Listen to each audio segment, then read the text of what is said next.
Hello, my name is Nathan Shinkle. I'll be doing my action assignment this week on tech for the senses. Sensory technology has been around for a long time. Humans have always been looking at things, listening to things, but the technology that allows them to export it, move it to a different location, hear or see over a long distance of time, that is kind of new to us. Now I'll be going over the different types of audio and visual technology in this presentation, as well as an extensive history of both of them. Now, we have other senses as well, such as touch, taste, and smell, but those aren't really used in sensory technology. Now, there are some advancements that could be including this in the near future, but we'll get more to that later towards the summary. Now, audio technology has been around for a long time. For almost 150 years, it's been present in our lives. In 1877, it's the first instance of audio technology being created. The phonograph was invented by Thomas Edison. Thomas Alva Edison, I should say. Now, the phonograph is the base of all audio technology. It's the first concept or idea that audio could be transmitted through a piece of technology. Now, the phonograph gets expanded upon and grows over the next 23 years until you get to the 1900s, where you get the telegraphone revealed to the public for the first time. Now, this allows one person to call another phone from a distance away, and the audio is transmitted through a cable or a line. Now, this is a great invention that grows the audio technology field immensely. This was very big. Now, while that was the first one-on-one call in 1910, you get the first live broadcast, where multiple people can listen in to one person sharing a message. Now, this is a pretty big deal. Over the next 11 years, that grows into the first AM radio station. Now, radio has been around for a few years at this point, but here you have a radio station where you can consistently listen to a broadcast on the AM frequency. Over the next 20 years, radio increases in popularity. All stations are still AM at this point. Now, in 1941, FM broadcasting comes into play.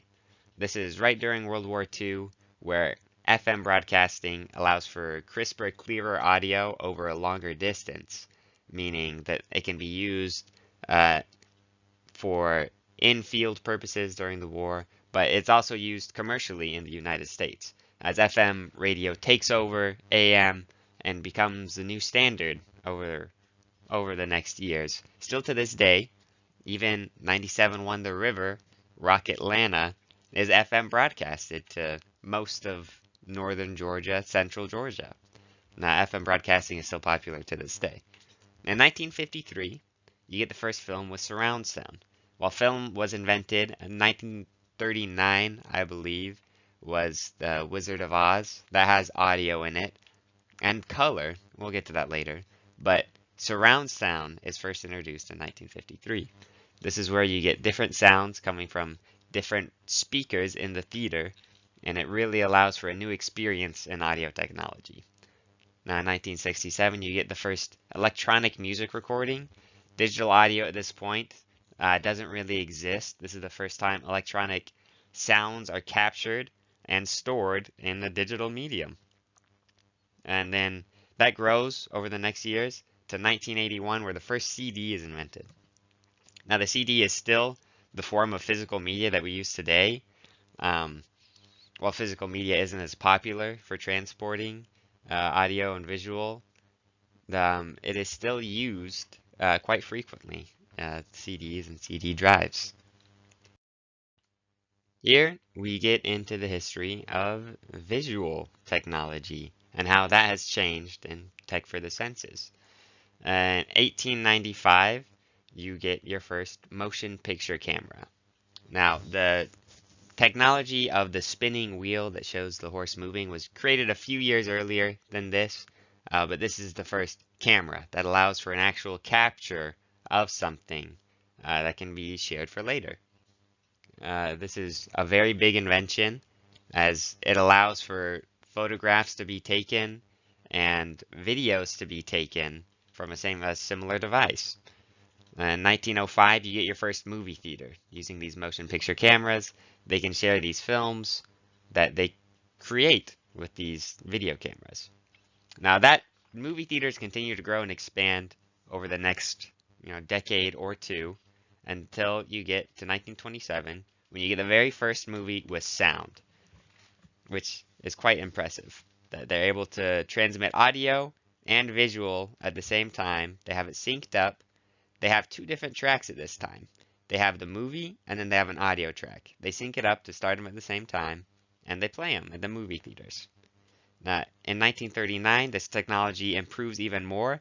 Not only does it have sound, but it also has color. And at this time, the audio and the visual can be stored on the same device, which is a very big improvement in the genre as well. In 1950, you get televisions becoming a common household item. Televisions have been around at this point, but they are not frequently in houses. In the 1950s, televisions grow and become increasingly more popular.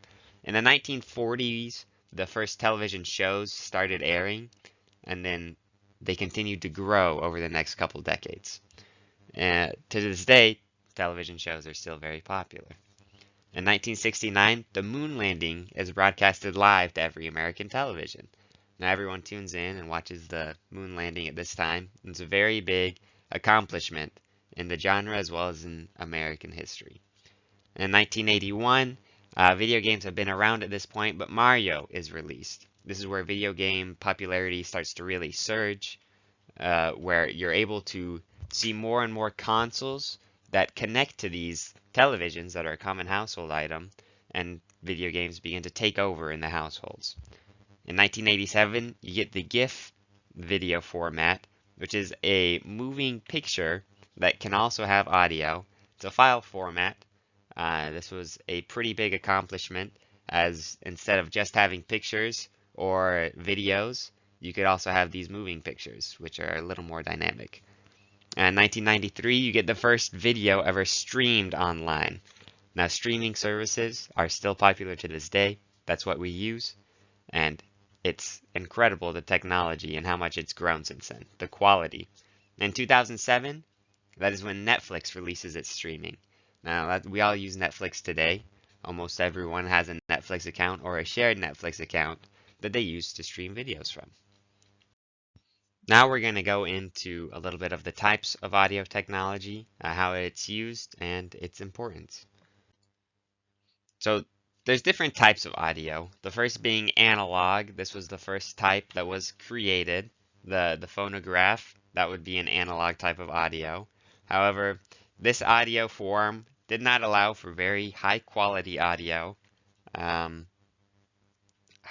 The invention of digital audio in the 1980s really increased the quality of audio, where things became crisp and clear and a lot more easy to understand.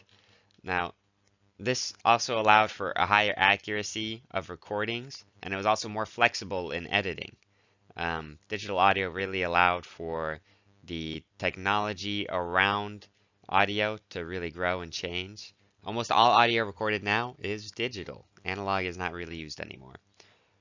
There's streaming now, which has grown incredibly. You can access millions and millions of songs through popular services like Apple Music, Spotify, Tidal, YouTube. You're really able to access anything. And then podcasts have also grown greatly through streaming services, such as Spotify and Apple Music. Then we also have wireless audio streaming. We're now able to transmit high quality audio signals over Bluetooth. Bluetooth headphones, Bluetooth speakers have really grown in popularity. The Apple AirPods, for example, the JBL Bluetooth speaker have grown greatly. These are just a couple examples of how audio technology has changed. And now we go into visual technology and how it's used and its importance. Visual technology has been around since the photograph in the 1800s. You could freeze any moment in time and share it for future generations. We're able to see a lot of important historical events because of the timing of the invention of the photograph. Now, film and television was kind of the next step in that, with the motion picture invented in the late 1800s, like I shared earlier. Then television surges to popularity in the 1950s, where it becomes a common household item. And then again, the moon landing in 1969 was a very big event for film and television. It's still talked about to this day. Now, digital imaging is the newest form of technology advancement in visual technology, where you're able to put digital images on top of each other to create animated films. Now, these have risen to popularity recently. The quality has increased greatly with different types of animating styles, and the video and image quality has been higher than ever with this new technology, and to this day, advancements continue to improve in digital rendering. To summarize, audio and visual technology has been a big part of the human experience since its invention. Being able to appeal to the senses allows for a more immersive experience by using multiple senses. Now, there has been technology that allows for people to feel and touch things in virtual reality using haptic feedback gloves. Now, this is a very cool concept that allows for more immersive gameplay and in video games and other activities using augmented reality or virtual reality, which is where the genre is going, where you're able to really immerse yourself and experience new things using a new sense that's normally never used, touch. Now, as technology continues to advance and as digital audio becomes crisper and clearer, as well as video, there will be nothing but more advancements and excitement in the future. Thank you for watching, and here are my references.